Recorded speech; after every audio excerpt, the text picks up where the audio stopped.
Welcome to the Medical Minimus Podcast, your source for memory techniques and accelerated learning in higher education. Now, here's your host, Chase DeMarco.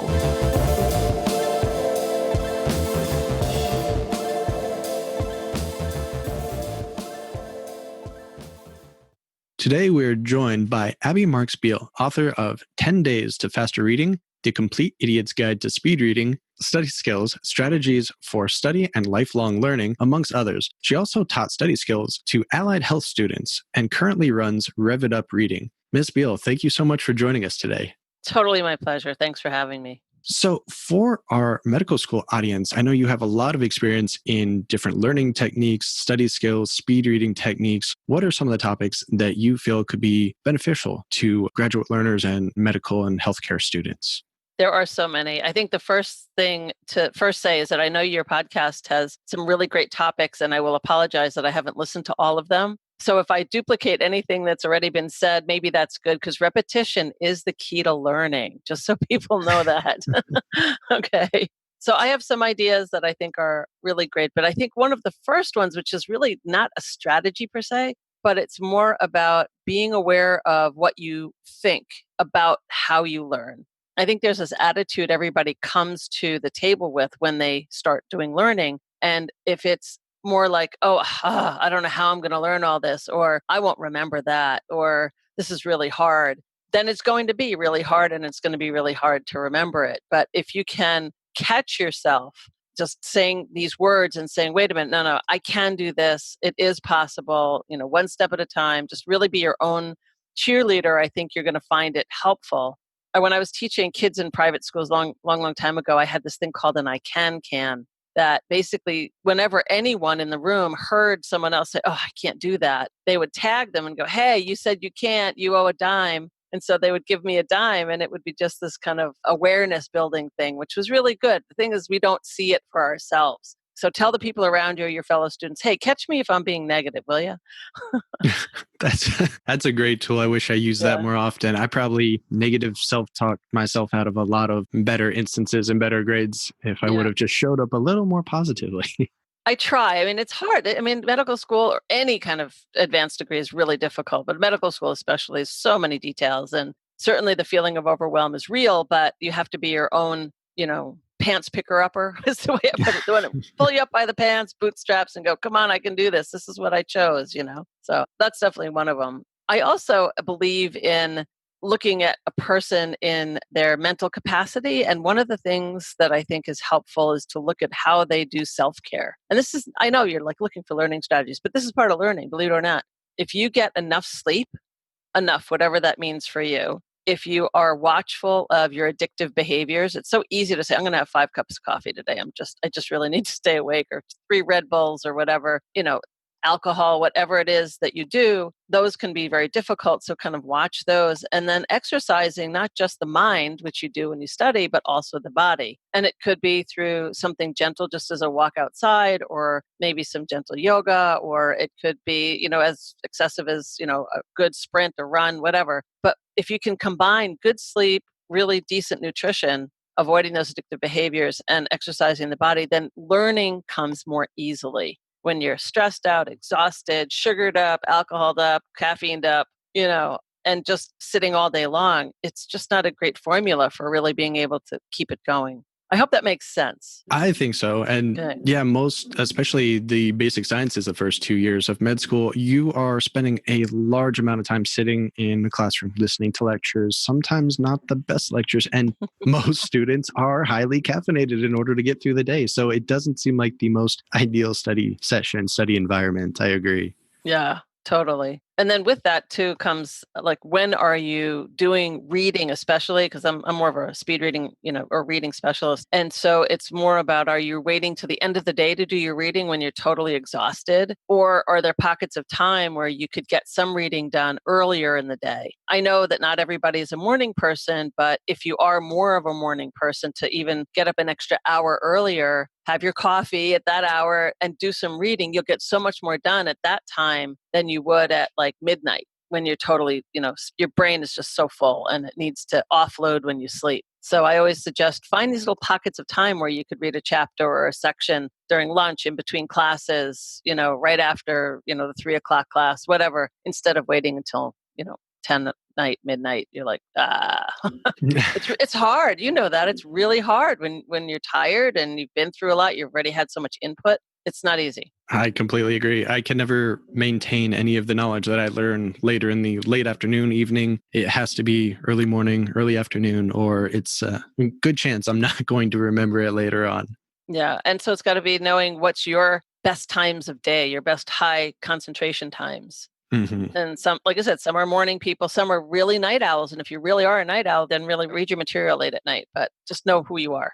I'm a night owl, but I still find it's too difficult there. It's like the willpower has been drained and it's just not going to be very for effective. learning. Yeah, exactly. Yeah. You've already had so many things happen that day, tried to learn so many different topics, and just your daily experiences sort of build up throughout the day. So I find even being a night owl, later study sessions are not very effective. Yeah, good to know. All this stuff is all about self-discovery and, what can you tolerate, what works best for you. There's no one best way. It's very individualized in effect. I know another topic that you cover in pretty good detail is note-taking skills, and I want to cover what some of those skills might be, if you could describe those for the audience. Sure. Note-taking is probably the most important thing I think that learners need to do. And notes are typically the best when you know you have to go back and review, which probably for medical students is like almost everything. But you don't need to take notes on everything. Having a highlighter in your hand all the time is not always efficient if you're not highlighting the best things. So like when I teach speed reading, I talk about reading just keywords or phrases. And a keyword is usually one that is like 3 letters in length or longer that carries meaning of a sentence. And so when you highlight a sentence, you want to make sure that you're highlighting the bigger, most important words, not everything, because when you highlight everything, when you go back to it later on, 2 weeks, 3 weeks later, you're looking at it going, why did I highlight that? You want to be really clear why you're highlighting that piece. So highlighting is one way of taking notes. However, if you're highlighting like 75% or more of your page, that's really not effective. And that's usually because you're unfamiliar with the material and you need it all. And so there's I think better ways of doing it. Kind of a stopgap measure would be to like take a paragraph and take a pen or pencil, or if it's something you can't write in, put a Post-it note there and summarize the paragraph.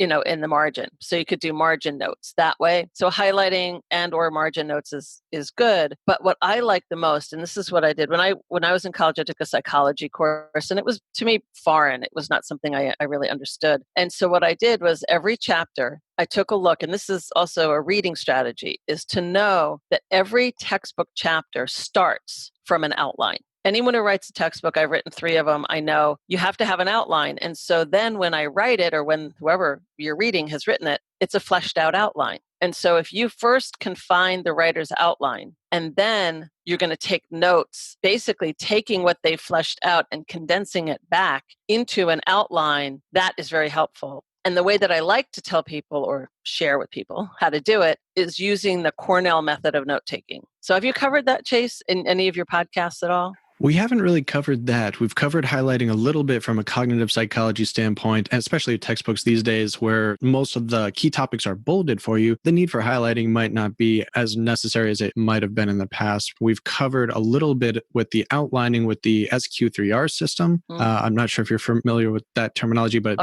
yeah, of course. And had Howard Berg explain that a little bit in one of our early episodes. I think it was episode 5 or 6, but we haven't covered the Cornell note-taking method. Okay. So this will be an interesting new addition. So all this builds one on the other. SQ3R survey question, read, revise, review, something like that. It's basically, this is not SQ3R, so let's push that aside. Okay. You can Google, this would be helpful. You can Google the Cornell method. And so it was created at Cornell University in 1955. One of the professors there basically was worried why these freshmen who came in with great SAT scores and very good grades were having a really hard time passing their courses in their first semesters. And so it wasn't because they weren't in class. They were. It wasn't because they didn't do the homework. They did. But what they weren't doing is they weren't taking good notes. And so he created this method, and it's something I use all the time. So I'm going to describe it and hope that the visual can come through in what I'm going to describe. So you take a regular, 8.5 by 11 sheet of paper that's lined,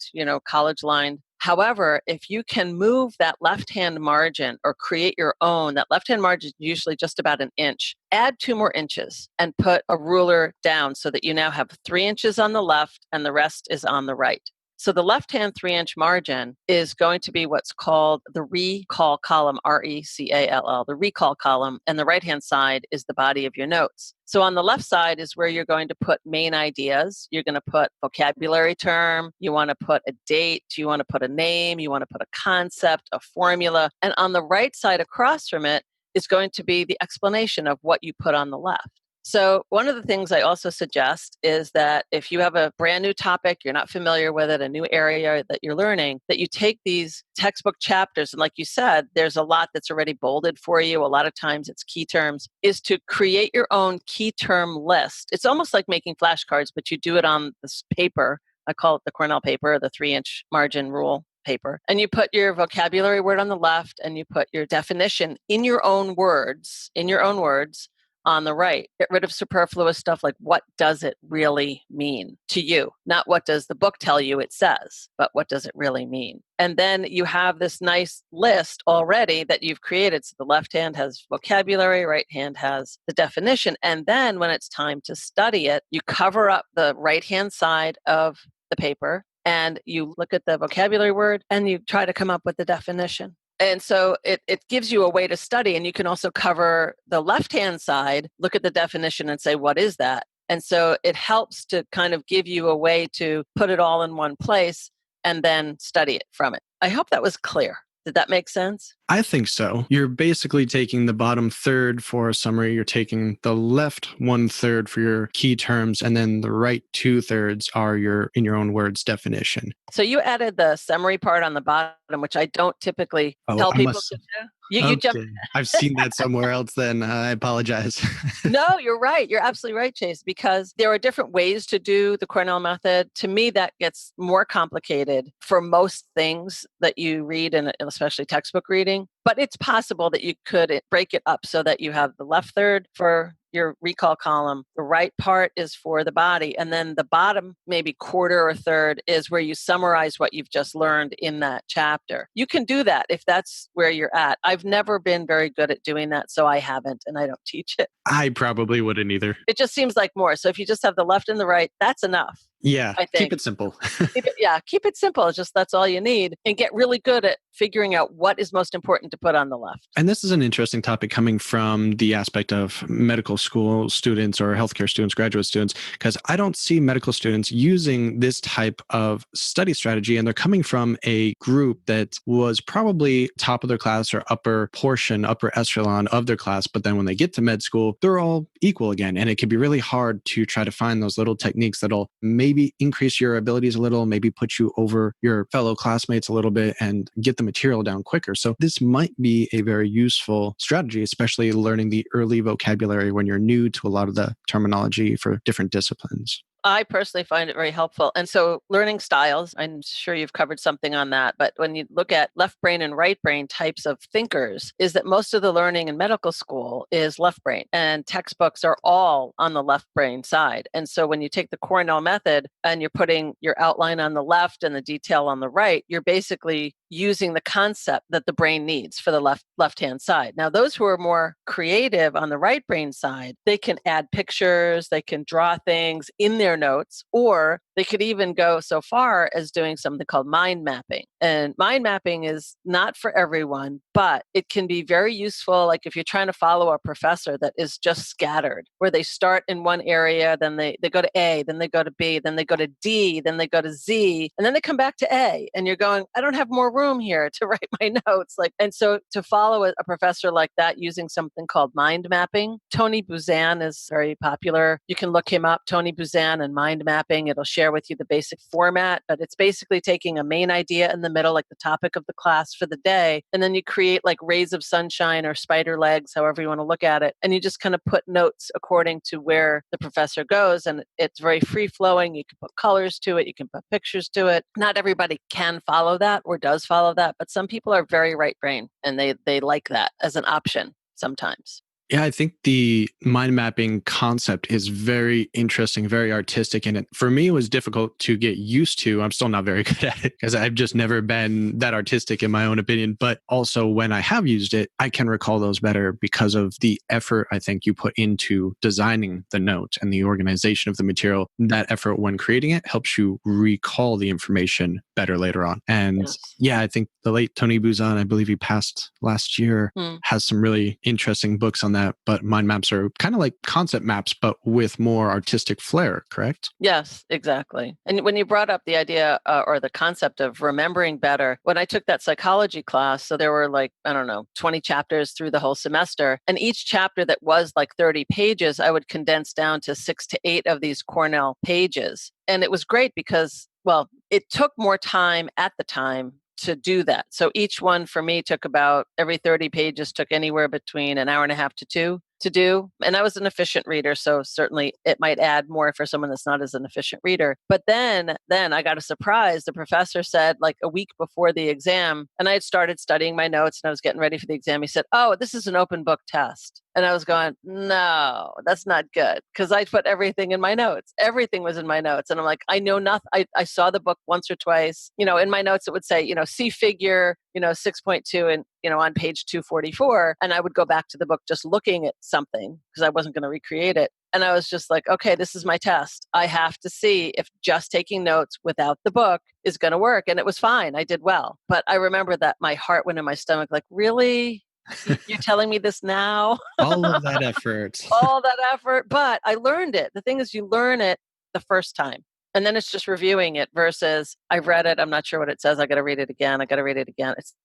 That's really painful. Yeah. So it's worth the time and effort to do it that way. Yeah. And when it's in a more organized format, it's probably better to visualize when you're recalling the information later on, whether it be Cornell note taking or mind map versus just regular linear notes that maybe you have some sort of indentations or something to organize it, but it's really not that well organized. It's hard to separate the different material. So it's more difficult to recall later on. Yes, that's true. And just in case anyone who's listening to this wants to not have to make their own lines, you can still purchase this paper. When I started out in my career like 30 years ago, on the shelves of Staples, they had this paper, but it obviously wasn't a big seller. But it's called 3-inch law margin rule. If you Google it, I know Staples still sells it. It's a little expensive, but for 100 sheets, it might be like $5, $6, but you can find it even less.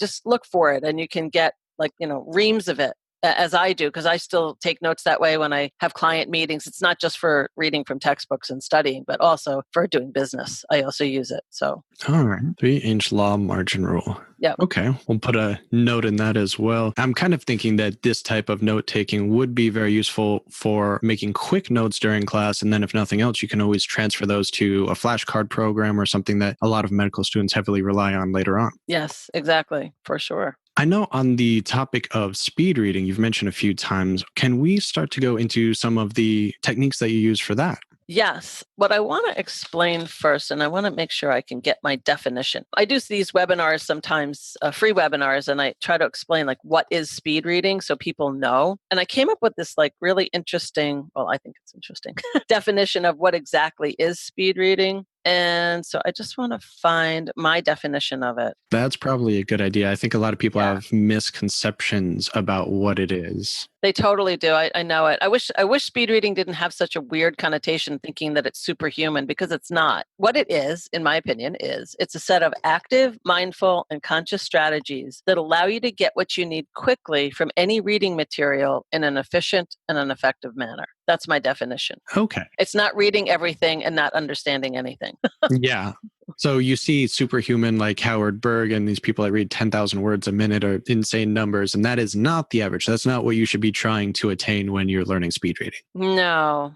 Right now, the average reading speed of the average person who graduates from high school is around 250 words per minute. That's average. Now, medical students, I'm not sure exactly. I've not worked directly with medical students. I've worked with law students. I've worked with other, milieu, but not specifically medical students. So I don't know what their average is. But believe me, after 30 years of teaching, I'm going to say the average is 250. Now, look at your page of materials that you have to read at 250 words per minute. You're not getting far too fast. at 250. So you have to have effective strategies. Like number one, like I mentioned earlier, every chapter started from an outline. So there's an outline. Go find it. Find the outline first. That's part of the survey, I guess. If you look at, SQ3R, it's like find that outline to get the main ideas, first. Mm-hmm. And so that is one of the ways to do it. Developing one's reading skills before you go into any advanced degree or even, especially medical school is probably the most important thing you can do because reading is the mother of all study skills. If you are good at reading, you're going to be good at learning. If you're not good at reading, it's hard to be good at learning. That's kind of my philosophy around that. And I think with the intense material and the high concepts that you need to learn in a medical text, for instance, your normal reading speed is going to drop significantly as well. So you're at another disadvantage there. If you're already a slow reader and now you're coming across this very complicated text, it's going to take a long time to get through written material.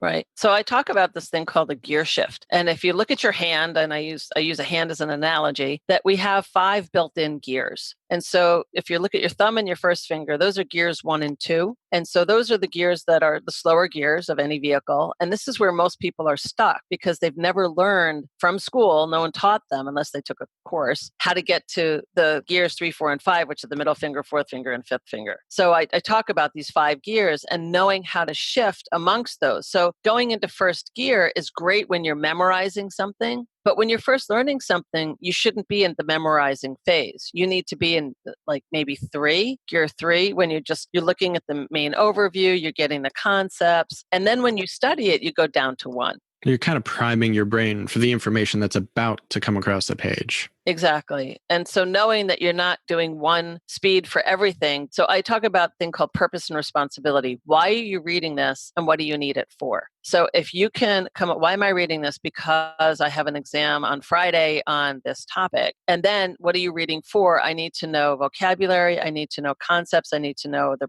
process or the protocol. And so this way, at least you now know based on your class, what your professor is saying you're going to be tested on or what you know from the experience you've had with that professor. And so you read according to that. If it starts going into a section on like the history of breathing tubes and you're like, it really doesn't apply to what you're doing, don't spend a lot of time on it. Spend time, it's about focusing the brain. Why are you reading it? What do you need it for? I see. I think recalling reading back some of the textbooks from a while ago, granted a couple of years ago now, my thought process at the time was read every word because you need to absorb every bit of information. The more you absorb now, the less work it's going to be later. And it never worked out that way. So what worked? I'm still figuring that out. I'd say that what myself and a lot of other students that consider themselves not strong readers and poor comprehension or slow readers, we would focus more on video materials. So pre-recorded lectures and such, and write our own notes based on that. And of course, making flashcards and multiple spaced repetitions, rehearsal practice were the most effective in the long run. But initially reading the textbook was my biggest fear. It would probably take me several years to actually read through a textbook. I shouldn't laugh. When I was in college, I hated to read. And the thought of reading was just, I was allergic to it. It wasn't until after college that I learned all this stuff. And it's one of those things you kick yourself. But then when I went for my master's degree is when I was able to really apply it. But I get it. I totally get the fear of reading. When you're not good at it, you feel like it's a waste of time. You're not satisfied. When you finish, you reread things and you go, what did I just read? What was the point of that 2 hours I just spent? Exactly. Yeah. And I never learned about using a pacer or subvocalization or any of those terms. But that seems to be a good segue into the next section. Would you mind explaining what some of the tactics for speed reading is that the audience can use? Yes, definitely. So when I talk about reading actively, and mindfully, what I'm talking about is first setting your intention. Why are you reading it? What do you need it for? And then about using your hands or a card are very helpful if it's physical material, or adapting it to on screen. I do teach this stuff. I have an online course called RevItUpReading, and I teach people how to do it. But basically the concept is like this. Take all these words that you're looking at and trying to focus your attention on where your eyes need to be. And using your hands or a card will do that. So in my book, 10 Days to Faster Reading, each chapter has one of these different strategies. The Complete Idiot's Guide has them in all of the chapters as well, and it shows how to do it. I'll give your listeners my favorite one and the one that I share everywhere. It's called the white card method. So if you take a blank white card, like a 3x5, 4x6 blank, it could have lines on it if that's all you have. And what you do is you put it on your reading material. Now, I'm going to ask you, Chase, maybe you know the answer to this, but here's a white card. Here's your reading material. Where do you want to put it? Traditionally, I've always seen that you put it below the line you're trying to read. Right. That's very traditional. That's where everybody would say, yeah, I'll put it underneath. That sounds good. Well, it's okay. But when you're reading, think about this. If you pull the card down the page, what's still exposed is what you've already read. So it gives your brain this other opportunity to not get it the first time, to not trust your brain. And so it's kind of like, oh, I can go back. I can reread. I feel safe. But you're also blocking where you're going. So to use a white card appropriately and really effectively is to take that card and put it above the line that you're reading and have it push you down the page, and it's covering what you've already read. So the times you lift that card to double back should become a lot less over time because you get it the first time. So it focuses you line by line going straight down the page. Does that make sense? That does. And it also seems a little more scary because you don't have the ability to go back and reread. Yeah, you do. You're the one who has the card. You can pick it up anytime you want. Fair. And then you can adapt it to a computer screen. So if you read your documents on screen, is that you line up the first line of text to the top of your screen, like the ruler or the top of your margin. And then on the side, you scroll down. If you can even set your mouse to one line at a time, you hit it, and it goes up into the black, almost like the card is moving down. So you can adapt it to an on-screen article as well. It's really helpful because honestly, for me, I can't get into those higher gears of 4 and 5 without using my hands or a card. I really need to have my body focused, my hands focused on the material, and it really does work. All right. The white card being so basically a note card or anything that you have lying around you can use and just blocking off. Printer paper, blank white printer paper, backside of a business card that's wet, blank, anything that's blank. Blank, blank, blank. And if you don't have a blank card, use your pinky. So take your hand and kind of like do how do you do this? Like a hang loose sign? A hang loose thing. And so take your pinky and the hang loose and just kind of go from the top down. So your pinky becomes the way to read. Okay. So you don't recommend using a finger to scan like a lot of pacer recommendations seem to be. So you sort of follow your finger along the paper from side to side. So there's definitely, some pacers can be using your finger on the page, but what I want to avoid is if you go side to side, some people end up pointing to every word. And that to me that's like sounding it out, hearing in your head. It's a very slow way to read. So what I suggest is that you take your finger and put it on like the left margin and the right margin, if you can, or just the left or just the right. But I like both margins. And you basically take both fingers at the same time and go down, and your eyes ricochet off your fingertips. So you're framing the column with your fingers, your index fingers only, pointed up, gently pulling down the page. And I know you're seeing me, but your people are not going to see me. Yeah. So I hope, am I making sense without seeing me? I hope. Hopefully. Okay. So fingers on both sides of the line, you're dragging them down as a marker, sort of like playing Pong. Yes, that's perfect. That's a great analogy. Yes. And your eyes are darting back and forth. Okay. Right. And so it really helps keep your place because there's so many words on the page that it really helps to focus. Getting from the end of one line back to the beginning accurately is not always easy to do. But if your finger's always there as a placer, it's great. And if you don't know what Pong is, you're probably too young to be listening to this podcast. That's right. Think of ping pong back and forth. There you go. There you go. Yeah. And with that technique, some resources I've seen in the past suggest reading backwards. So you're sort of zigzagging your eyes across. It's not a straight reading the line from left to right, and then you drop down to the next line, read it left to right. You're going back and forth, basically reading backwards to some degree, or at least picking up keywords backwards. That takes a little bit of practice. That takes some skill. What you learn when you first start in any kind of a development phase of reading, you have to first know that your eyes are pretty much only looking at one word at a time. And so you're trying to expand your peripheral vision so you can see more words at a glance going on the page. So as you get really skilled and your eyes are more used to seeing more words at a time, then it can take in more than one line at a time. And as you go backwards, it picks up as it goes. I would say that that isn't the way to start reading something. It's a great way to review something because you're kind of in a way skimming, going back and forth, looking for what's important, trying to refresh your memory versus learning. That's just my own opinion. Okay. Yeah. Now, we covered the white card technique, the white card method, which is derivation of a pacer technique. And what are some of the obstacles they might run into and how to overcome them? Probably one of the biggest ones is that they're trying to read at A, the wrong time of day, and they're just too tired, or B, in the wrong or most distracted place they possibly could be. And so it's about being very aware of your environment. Set yourself up for success. That's what I talk about. And so if you know that you need to have classical music on in the background, put some classical music on quietly in the background. If you know you don't want to have any music on in the background, make sure you're in a place that doesn't have music. If you don't want to get interrupted or you find you are getting interrupted too much and you want more, peace and quiet, then put yourself in a place that you can be more peaceful and more quiet. It's kind of like people just go where they think they go because it's convenient, but you have to be very aware of what are your learning needs? What do you need when you learn? And like for me, I always have a glass of water.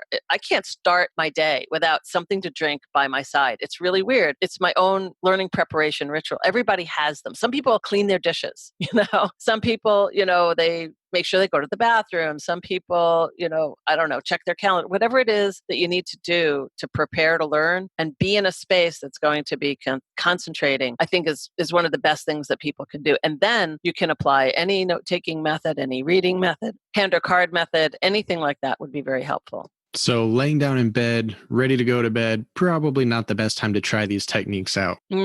No, being prone is difficult. Yeah.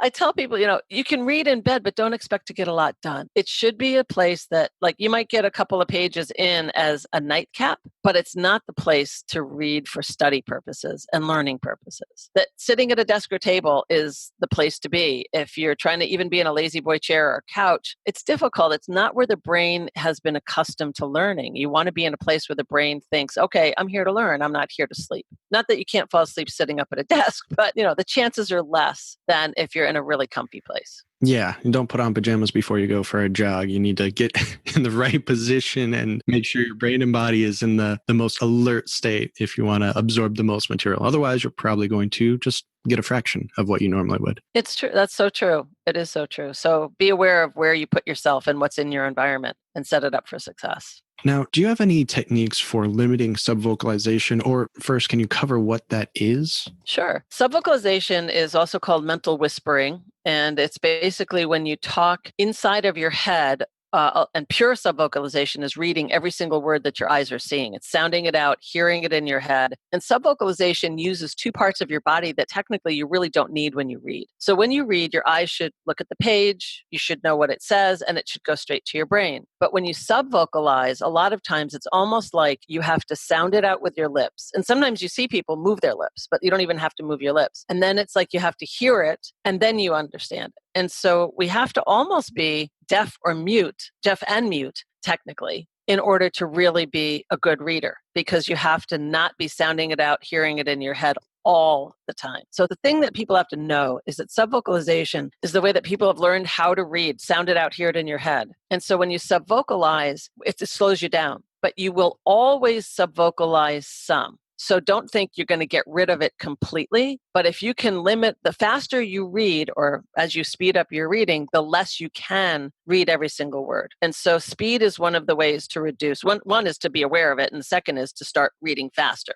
And using your hands or a card is one way to do it. I also suggest for people that subvocalize to start reading keywords or phrases. And that's another, way to get content quickly with good understanding. Keywords, again, are 3 letters or more, and they're bigger words, most important words on the page, whereas phrases are groups of words that form a thought. And so you can learn how to group things together. It's all dependent on how you think. All right, that's an interesting point, because I was going to mention after about a year of practicing some of these speed reading techniques, and not as much as I should, admittedly, but I still always start off with subvocalizing. It's just built in and I can't seem to get rid of it. But if I really, after a while, and start getting faster with my reading of that material, it's almost like going into flow. And then I don't realize that I've fallen out of the subvocalization, and then I can read faster with less distractions. Yeah. So when you start out subvocalizing, it's kind of normal. Like if you start running, if you've ever been doing any kind of a sport, like the first few minutes is kind of warming up the muscles, getting everything stretched out, and then it can start to flow. If it's okay, I would like to share, and you can edit this out if you want.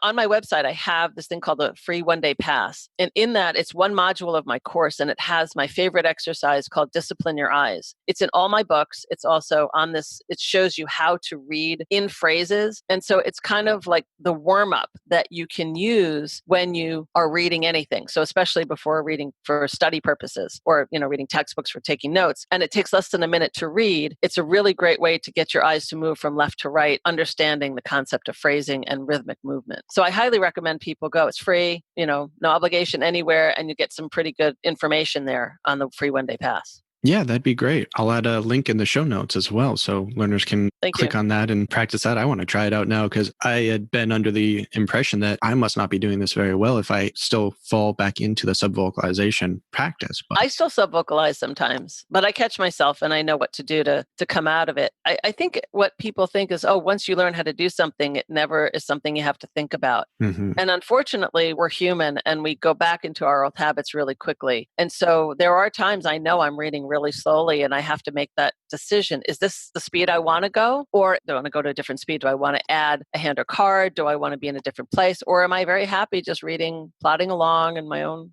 lackadaisical way? It's all choice, but it's not something that just happens. You have to make it happen. You have to be aware of it to make it happen. Exactly. And then to know what to do. Once you're aware, like, I'm going really slow. What do I do? I don't know. White card. I can put a white card. Yay. Yeah, it's about having choices, knowing what to do. Great. So the white card method and the mental whispering or subvocalization method, are there any other tips or techniques that can help speed up a student's reading? Certainly there are some, but I just think catching yourself subvocalizing is helpful. Catching yourself going back, it's called regression. It usually means you were reading very slowly and were daydreaming at the same time. So catch yourself daydreaming also. If you're daydreaming a lot, and daydreaming, I mean, there's good and bad daydreaming. So the good daydreaming is when you're applying something that you're reading to something you already know. So if you're reading something, about surgery, let's say, and you were in a surgical suite just recently, and it's like, I can apply that. Okay, that's not daydreaming. That's really good. That's how you build bridges of knowledge. But when you daydream about, oh man, I got to pick up that milk on the way home, and oh wow, I'm running out of bread, and I got to call Sue, and that's the bad daydreaming. Stuff that just takes you way off course. And just catch yourself doing it. Sometimes write down what it is you're daydreaming about, because the brain will forget it. When you want it to come up, write down, call Sue, pick up milk, pick up bread, put it off to the side, and then get back. And so you want to catch yourself daydreaming, going back over stuff, and subvocalizing so that you can then put into play some things that would be helpful. And it's good to know I can now use that as an excuse for my daydreaming. There's good daydreaming. There is good daydreaming. It's healthy daydreaming. All right. What can a student expect as far as increased speed of their reading by implementing some of these techniques? What's sort of a normal expectation? So because the people who are listening to this are medical students, what I suggest that people try to do, depending on when you're listening to this, is to practice or experiment on material that's pretty easy in comparison to your most difficult textbooks, because you want to get your eyes and brain familiar with the concepts before you apply it to the more technical material. I hope that makes sense. And so, practicing on your favorite magazine or a newspaper or a couple of online articles, just to kind of get into that kind of a flow would be helpful, and the confidence that you'll build doing that. So then when you hit your own materials that are more technical and more important, for your learning, then it makes it feel better. You just have more confidence when you do that. That makes sense. Yeah. So you want to not apply it to your most technical material first. You're going to be too nervous about retaining the information and not being able to focus on the technique. It's too hard to do both at the same time. Yeah, you don't want to worry about that. I've had people come into my class and go, I have to learn this really quickly because I have a test tomorrow. And I'm going, yeah, that ain't going to happen. It takes time. You're unlearning some old habits and building some new habits. And it does take a little bit of time, but it doesn't take forever. People think, how long does this take? And just depends on how much you use it. And if you read every day, there's definitely something or some parts of it that you can use on certain materials that you read, even your emails or reading a web page, definitely some things you can do. That's a good point. Just focus and be purposeful before you enter your email and say, I'm going to speed read these. And that's your 10, 15 minutes a day, most days out of the week, that you might start seeing some improvements after not too long. Yeah, exactly. And that exercise, discipline your eyes, I can't say how important it is enough. And I do think, if I remember correctly, it's been a while, but if people do sign up on my mailing list, you get access to free resources. And I think that's one of them that you can download. So you get the paper version of it versus the digital version. So it's a great thing to photocopy, put in every book you read. It's a really good reminder of what you need to be doing. Awesome. I'm definitely going to check that out as soon as we're done with this. Thank you. Thank you. So I usually like to end these with 3 questions called Just 3 Wishes, and they can be as in-depth or not as you want. If it's controversial, don't need to go too in-depth. But the first question is pretty easy. That's if there's anything you wish you could remember better, what would it be? I have to say it's names. I know that's like the thing everybody's got. And I know I've taken memory courses. I know what I can do to do it. It's an intentional thing, right? It's about, looking at someone's face and trying to make an association and map it and remember it. It's just an energy I just don't typically have. Unfortunately. So, there are times I really try, like in a networking event or, when I meet people sometimes for the first time, I really try hard to, repeat their names and to shake their hand and, that kind of thing. But that's still a challenge. I love people that can do it all the time. My kid's pediatrician, I haven't seen her in like 6 years. My kids are older. Ran into her in the store the other day and she goes, "Hey, Mrs. Beale, how you doing?" It's like, "You remember me?" Like, oh my God. And then she goes, "Yeah, your kids, John and Mike, right?" They're like, yeah. How many kids do you see a day? Remember me? Jeez. I mean, I was so impressed. I had to say to her, "I bow to you." I was like, wow, that's awesome. Yeah, that is not my strong suit. I have a lot of that negative self-talk involving names. I'm like, oh, you're not going to remember it. Don't even bother. Right from the get-go, it's downward spiral. But it's intentional. It's an active, mindful, conscious strategy, just like these study skills are. It's not something that I think comes naturally for everybody. Very true. So there. That's our excuse for sticking to it. That's right. Exactly. Next question is, if you could change one thing in education, what would it be? When you said one thing, that was really hard because I have so many things I wish I could change. I want to blow it up and start over if I could. Really, right, summarize. I think if people were taught or if there were really good study skills courses in high school that really gave students options, it's not like, okay, so the teacher learned this way, therefore you have to learn that way, but more kind of where I come from, which is let's lay out the buffet of ideas. Not all of them are going to work. Cornell method works for some people. Mind mapping works for other people. There's no rigidity here, but you have to try it. And to get people to know what else there is. And to me, they just don't have enough of those around. And the ones who do take them are feeling punished. They go to college and like, no, you can't enter this program until you take this study skills class. Like you're being punished because you didn't learn how to study. To me, that's crazy. I just wish there was more of that. Yeah, thank you. Yes. Thank you. Woo-hoo. I'm saving up resources for my future kids so they can learn these things really early on and not struggle as much as I did. Good. Go for it, Chase. Love it.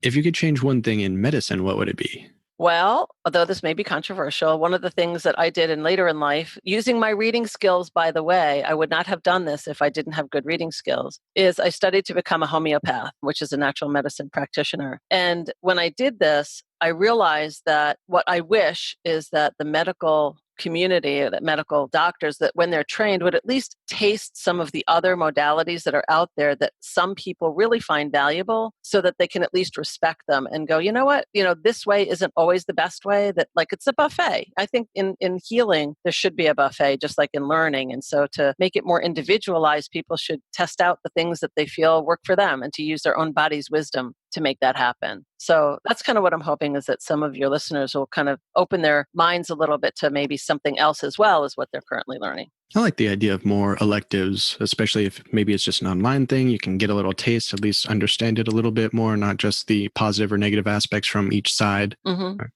Interesting. Thank you. Are there any other resources that you would recommend to the audience? I would say for speed reading, if you want to play, there's some fun free apps online. One is called Spreeder, SPREEDER.com. And the other one is called ZapReader, ZAPREADER. And they pretty much both work the same way. So if you're reading an article online, you can copy the text, paste it into Spreeder or ZapReader, and then you can set it to be delivered to you. The words show up on your screen in the speed that you want. Most of them default at around 250 or 300 words a minute. And it's a start. And it usually starts with one word at a time. You can end up with 2 words or 3 words or 4 words. But what I tell people is do 1 word at a time at 300 for just like a minute, and then go to 400, and then go to 500, and just get to a point where it's like your breaking point, and then go back down. Let's say 600 is your breaking point, then go back down to 500, then to 400, then to 300. And that 300 that you thought was like, whoa, that's blowing my mind, isn't as bad anymore because your eyes and brain are getting used to processing quicker. So it's really fun to play with those websites. And another one is called Spritz Inc., SPRITZINC.com. It's a similar concept, a little bit different, but check them out. Very cool stuff. Spreeder, ZapReader, and SpritzInc.com. Okay. Yeah, cool. Yeah. I have definitely tried some of them out before. I have a lot of trouble with the one word at a time. I like it when it's several words at a time. Just that one word, I don't know if my eyes are really messed up or what, but those are difficult for me. That's okay. That's good to know. It's good to know. Yeah. You do, once you try something really fast though, and go back to what you thought was fast before, noticing that difference is it's an interesting comparison. Yeah. I think it's a great way to play and get the eyes and brain to start communicating more efficiently. Are there any parting thoughts or recommendations for students and hopeful students?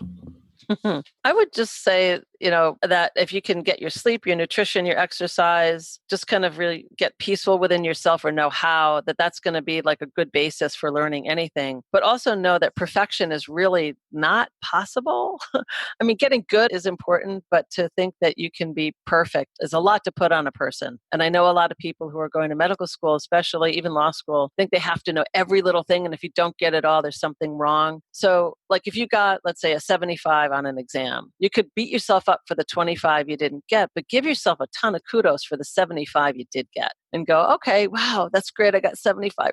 I just need to work harder on that 25%. It's all perspective. I like it. Perfect. Yeah. Abby Marks Beale, 10 Days to Faster Reading, several other really important books, and RevItUpReading.com. We're going to have the links in the show notes. Thank you so much for coming on today. My pleasure. I hope it's helpful for some of the people listening. Thanks. I'm sure it is. Thanks. Yeah, I hope so.